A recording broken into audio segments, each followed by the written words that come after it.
नमस्कार माता भगिनींनो, जर तुम्हाला नोव्हेंबर किंवा डिसेंबरचा हप्ता आला नसेल, तर तुम्हाला हे 3 कामं करणे गरजेचं राहणार आहे.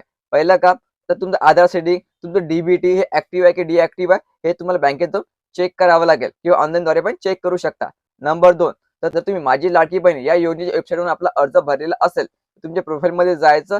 प्रोफाईलमध्ये गेल्यानंतर तुम्हाला या ठिकाणी किती पैसे पाठवण्यात आलेले आहे, हे महिन्यानुसार दाखवले जाते. त्या ठिकाणी तुम्हाला पुन्हा एकदा चेक करावं लागेल, की तुम्हाला पैसे आले की नाही आले तर. जर तुम्हाला नोव्हेंबरचा हप्ता आला नाही, डिसेंबरचा हप्ता आला नसेल, तर तुम्हाला आता महिला बाल विकासाचं जे ऑफिस असते, एक तर तालुका स्तरावर जायचं किंवा जिल्हा स्तरावर जायचं. त्या ठिकाणी तुम्हाला एक विनंती अर्ज करावा लागेल आणि त्या ठिकाणी सांगावं लागेल, मी पात्र असूनही मला नोव्हेंबर आणि डिसेंबरचा हप्ता आलेला नाहीये. त्या ठिकाणी एक विनंती अर्ज करायचा, आपलं आधार कार्ड आणि बँकेचं पासबुक सोबत घेऊन जायचं आणि 3 काम केल्यानंतर तुम्हाला माहिती पडेल, की तुम्हाला योजनेचे पैसे का आले नाही. हे व्हिडिओ खूप महत्त्वाचा आहे. जास्तीत जास्त महिलांपर्यंत हा व्हिडिओ शेअर करा आणि पुढील अपडेटसाठी आताच फॉलो करून ठेवा. धन्यवाद.